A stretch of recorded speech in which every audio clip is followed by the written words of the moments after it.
Hello and welcome back once again to Get Cooking. Today in the kitchen we're going to be making chili. Why? Because I'm out of ideas? No.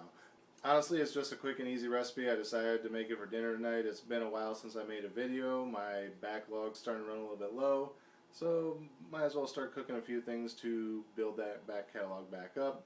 And tonight's recipe just happens to be chili. It's a fairly easy recipe. Most people know how to make chili, but for those of you who don't, here's a quick and easy recipe. Oh, I don't know how quick it is, but fairly easy recipe to make your own homemade chili. So let's turn the camera around and see what ingredients we're going to need.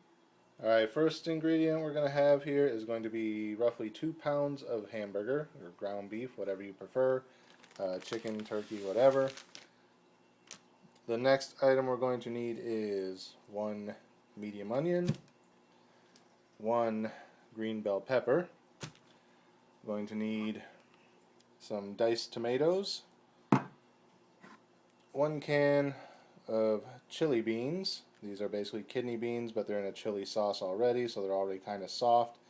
You can use just regular kidney beans, but I found those to be kind of hard and they don't really soften up the way they should in chili if you're just cooking them raw. So I prefer to get the actual chili beans because they're already kind of pre-softened.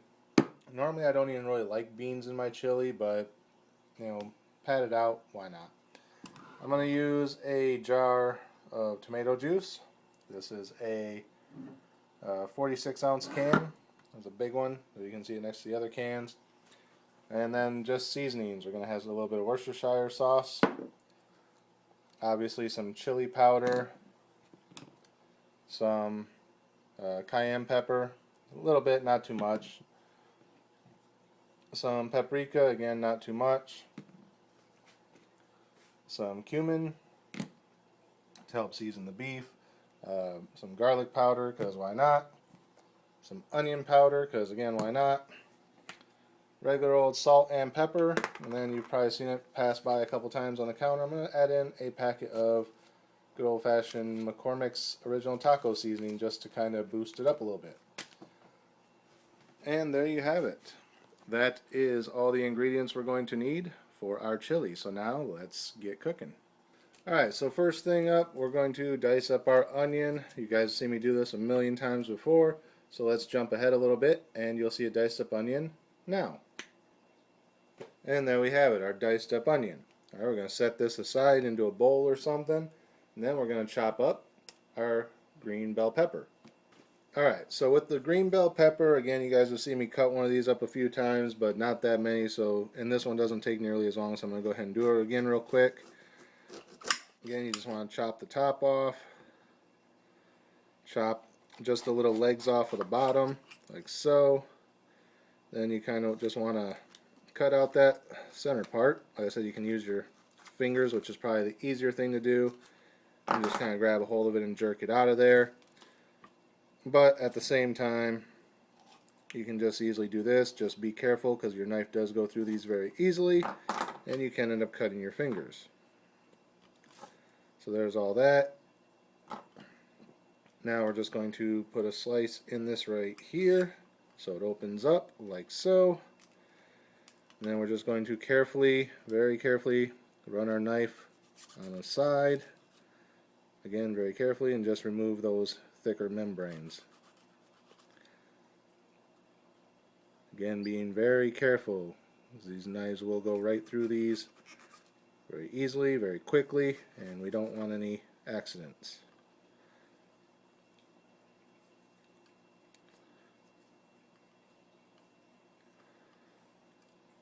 And we got the other two over here.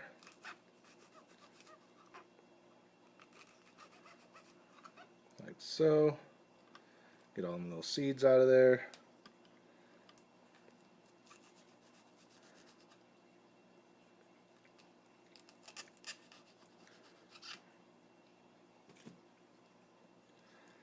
Like that. And then if you got any little bits on the end here, go ahead and cut those off, but we don't. So I'm going to turn it back over and just kind of section it. And then we're going to go ahead and dice this up the same way we would our onion. Just kind of cut, and then cut, and we're just going to do that with all 3 pieces, which you will see finished right now. And there you have it. Nice chopped up green bell peppers. So now we're going to transfer this into another bowl, just like we did our onion.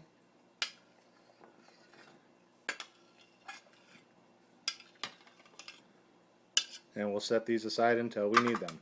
Alright, let's move over to the stove and start on the next step. Alright, so over to our stove now. We got our pan, large skillet, biggest one I can find. We have that heating over a medium-high heat right now. Gotta move it over a little bit, otherwise it's not centered on the burner. And then once this comes up to heat, we're going to add in our 2 pounds of hamburger, which we'll go ahead and do now. There's 1, and there's 2. Now we're going to chop this up, brown it all up. Once we got it chopped up and a little bit brown and we got some grease in here, we're going to add in, I'm going to do half of our onion and probably about half of our bell peppers. We're going to add some in now to get them softened up and caramelized, and then we'll add the other half in once we're actually making the actual chili. Alright, so we're going to get this cooked up, and I'll be right back once we're ready to move on to the next step. Okay, so now that we got our meat chopped up, we got it cooking, there's a little bit of grease in the bottom from it. Like I said, we're going to take about half of this onion here, so just kind of find your middle ground here. About like so should be fine. And we're just going to throw half the onion right in there. About like that. That should be more than enough. And we'll save the rest of this for when we're actually doing the chili. And we're also going to add in about half or so of our green pepper. Maybe a little bit less than half, about like that.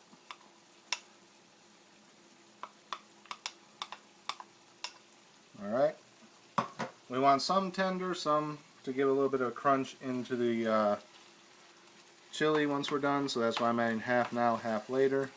And we're just going to incorporate those and then let all this cook until it's nice and browned up. Vegetables are soft and caramelized, and then we'll drain it off, and then we can start to actually assemble the chili.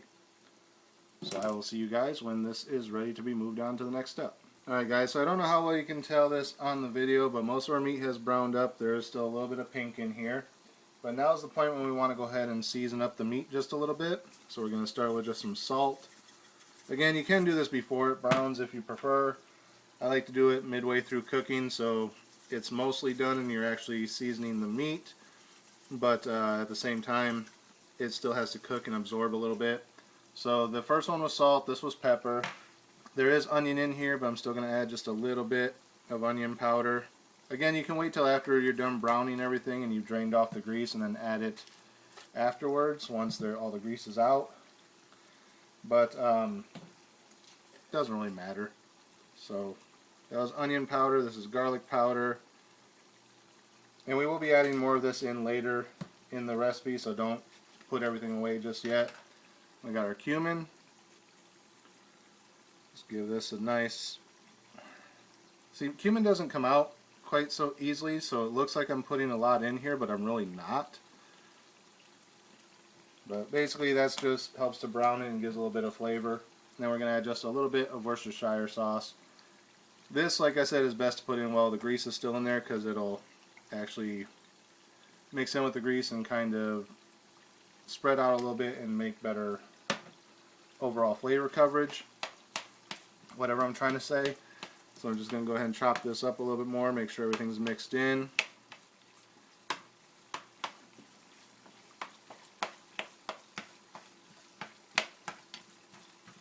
You can see how the oil kind of darkened a bit. That's from the Worcestershire sauce. Sorry, had to think about what I was saying there. Alright, so we're going to give this just a few more minutes, finish browning this up, and we're going to drain it off. And then, like I said, you could re-season it after that if you want. I'm not going to. I'll move on to the next step once that's done cooking. So we'll see you in 5-ish minutes. Alright, so we're pretty well browned up here, and we're going to move this over to the sink and drain it out, as you guys have seen me do 100 times, so I'm not going to let you watch me do that right now. So we're going to do that, then we'll come back over here and start assembling the rest of the chili. Okay, so we got the meat in the sink draining off the grease. We're going to switch from our frying pan over to our nice deep stock pot here. because we're making chili and we're going to need a lot of space. Alright, so we're going to bring our meat back over and dump it back into the pan, like so. Our burner was still on, so the pan's nice and warm. At this point, we're going to add in the rest of our onion, like so.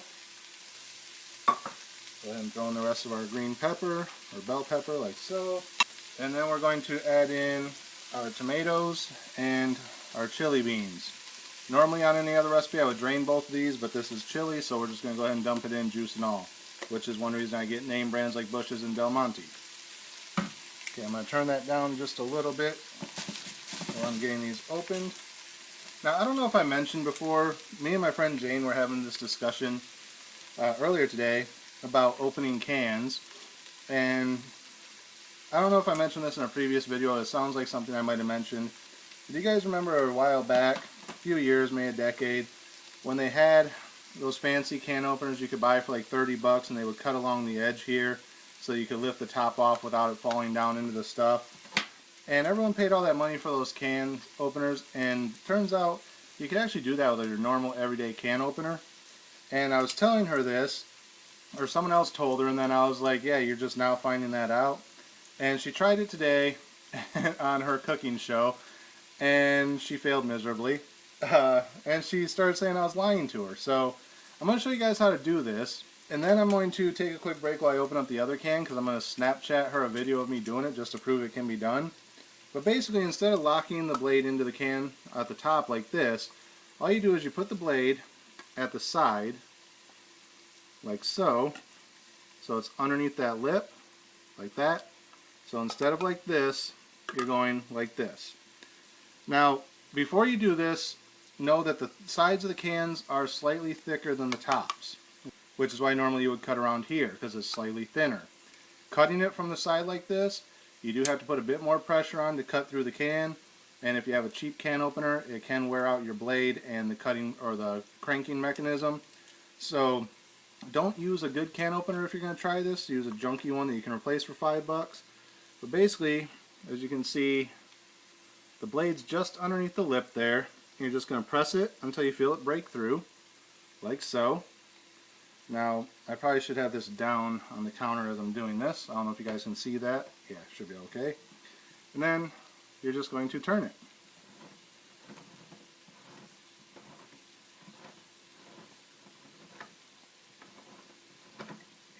And there you see, lid came right off. Doesn't fall down into the stuff. And then you can put it right back on as a kind of makeshift storage lid. So, since she didn't believe I could do it, there you go. It's done. Be careful with the label. You may want to peel the label off your cans before you do it, because sometimes the label can shred and get into your stuff. Anyway, this stuff is getting cooked with no juice in it, so there's our tomatoes. Alright, so now I'm going to cut here. I'm going to open the other can on Snapchat just so she can see it, and then I'll be back to actually assemble everything. Alright, and we're back. Apparently I don't know how to use Snapchat. I guess you gotta press and hold the button to record video, which is kind of hard to do when you need both hands. So I'll have to figure out a different way, but here's the second open can. And normally, like I said, I probably would have drained those, but it's supposed to be in chili sauce, so it shouldn't really matter. So there's those. Give it a stir.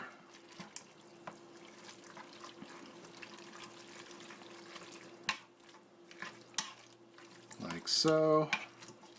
Now you got all your veggies nice and incorporated there. Now we're going to turn our heat back up just a bit.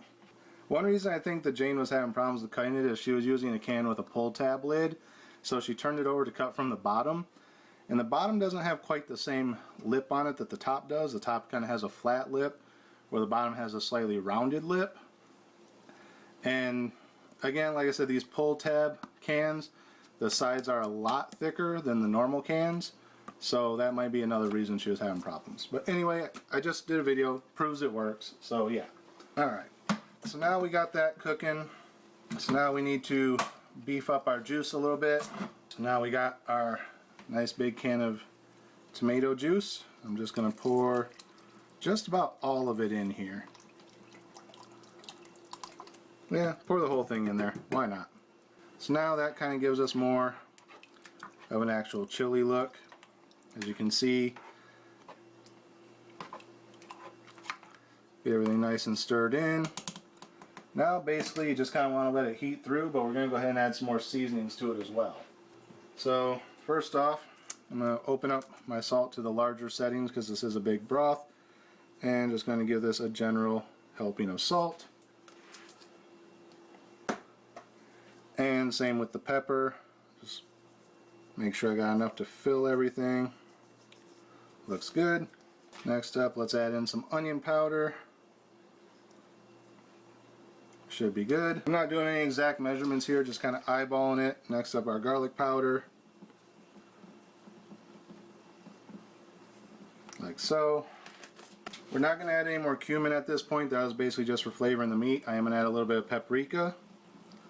Not too much on the paprika. It does help to thicken up the sauce and make it more of a stew. A little bit of our cayenne pepper. Again, don't overdo it with the cayenne pepper unless you like really spicy. Just a light mix like that. And then, of course, we got to add some chili powder because that's what makes it chili. And that does have seasoning in it as well to make it spicy. So, again, very light on the cayenne pepper if you're adding chili pepper. Going to add a little bit more Worcestershire sauce just for darkening. That should be good. Let's give that a stir up and see where we're at here. Now chili is supposed to be fairly dark, so if you look at yours and like, oh, that's really tomatoey looking, it's not really dark at all. Add some more chili powder. Just be careful with it because you can put too much, but it is chili, so it doesn't really matter.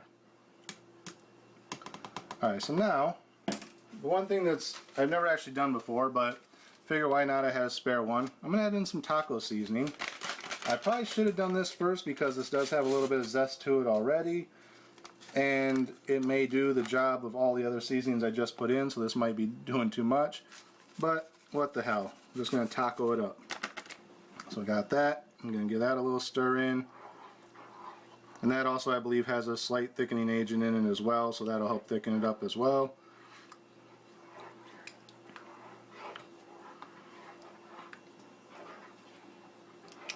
So just want to make sure everything's nice and incorporated, like so. And you know what? I don't have much chili powder left in this one. I have another new one that I was going to open. So I'm going to go ahead and use up the little bit that's left in here, which as you can see ain't a whole lot. But that way I don't have a pretty much empty one sitting around while I have a full one that I'm using. So I'm going to leave the chili powder out because once this heats up a bit, I'm going to give it a little taste and see if it needs more chili powder or not. Because like I said, it is a little on the light side, but not horrible. So I'll let it heat through and then we'll try it and see if it needs any more. Alright, so we're just going to bring this up to a simmer, keep stirring it. Basically, once it's at a simmer and you stir it and it goes right back to a simmer, that means it's heated all the way through. It's already got steam coming off of it after just stirring it, so it's getting close. But this is a big pot, it is going to take time. So we'll come back in a few minutes after this is at the temperature that I want it at. Okay guys, so as you can see, our chili has come to a simmer. So we're going to give it a nice little stir. There's a lot of steam coming off of it. So I think it's just about where we want it as far as heat wise. Now if we stop stirring it, should come right back up to a simmer, which as you can see it is. So now this is the point where we want to give it a little bit of a taste, just to see if we need to add anything to it. It still smells very tomatoey. I'm going to see if it tastes tomatoey still. If it does, we're going to add in some more chili powder. So let's see how this tastes. It's not bad, but it's not quite there. So we are going to add a little bit more chili powder. Not too much because it does have quite a bit of zip from all the other seasonings we added, the cayenne pepper and the taco seasoning. So we're just going to add in a nice layer of it on top here.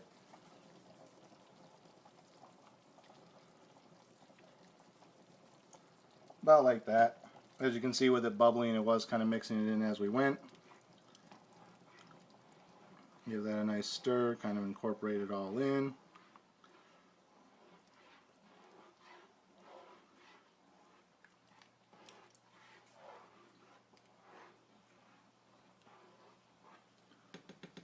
Also at this point, doesn't really need a whole lot, but I'm adding in just a little bit more salt also. Really not much on that. Give that a stir.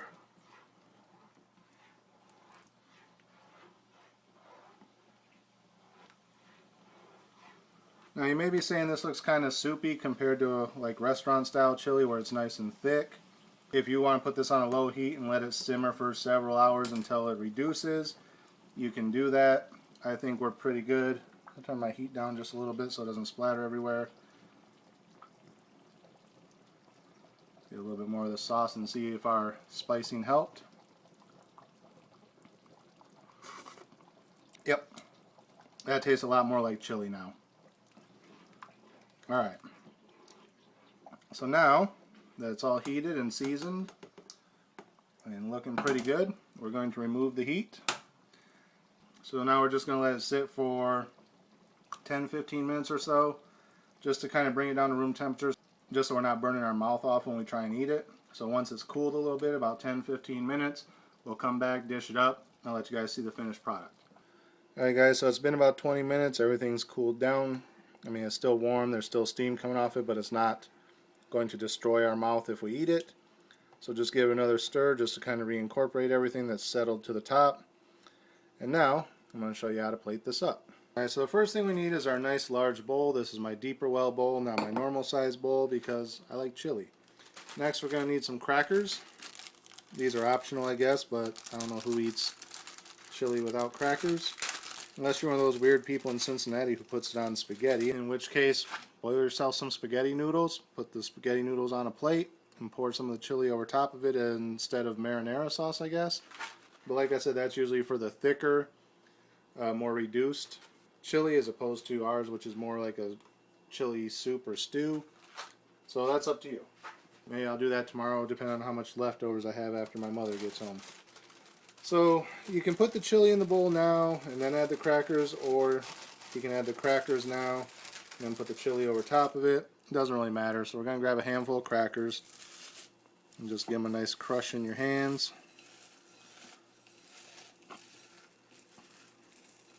Until they're a nice fine powder like so. Then I'm going to come up here to our chili.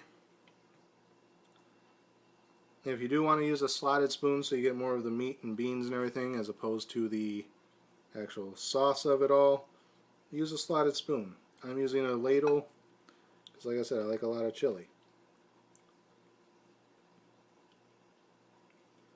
I mean, I guess the way it is now it could work over pasta. Again, I might use a slotted spoon if I was going to put it over pasta. But like I said, that's kind of a, I think a Cincinnati thing. I think is where I saw that. So there we have some chili. So we're going to set that aside. Now we're going to grab our spoon and give it a mix to bring all those crackers up.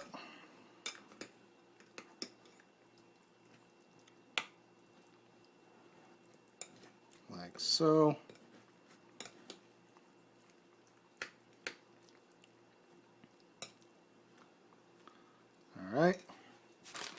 Alright, and then over to the fridge, I'm grabbing our Mexican 4-cheese blend here that I'm going to use in tomorrow's recipe. I'm just going to grab a pinch of it, sprinkle it around the top just like that, let it melt. If you happen to have any of the onions left over, or you want to dice up another small onion, sprinkle some more over the top, but I think we got more than enough in there. And there you have it, that's our chili. So let me see if I can get repositioned over to the table or something, and then we will dig into this and see how it tastes. So I'll see you over at the table. Alright kids, trying a slightly different angle today, trying to get a more straight on shot. But as usual you can't see the bowl, so here's our bowl of chili that we just made. It is a little warm, but I'm going to try and hold it up so you guys can actually see me eat it. I'm going to stir in some of that cheese that's nice and melty now because it's been sitting for a couple seconds while I move the camera. Let's get us a nice spoonful here.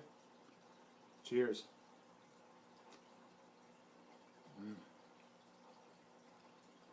That is damn good chili, if I do say so myself. And of course I say so myself because I made it. But it's just as good as any chili you get anywhere else. Like I said, normally I'm not big on beans in my chili, but that's why I only put 1 can in, where my mother puts like 2 cans in. So yeah, 1 can's more than enough. I like more meat than beans in my chili. There you have it. Chili cooked to perfection, at least in my eyes. A nice stringy cheese dripping off of there. So I'm going to go enjoy this. Again, as always, thank you guys for watching. If you'd make some chili and you want to show me, or you got a suggestion for something I could add to my chili that might make it better, get a hold of me down in the comments on Twitter, Facebook, Instagram, all that stuff's, there's links to it up there somewhere, I think. If you're looking at this on YouTube, it's on my new channel banner just under where it says Get Connected, and there's arrows pointing down. That's all the social stuff. It's also down there in the description. So again, as always, thank you guys for watching. Remember, like, comment, subscribe, share the video. Links are in the description, as I said. And until next time, get cooking.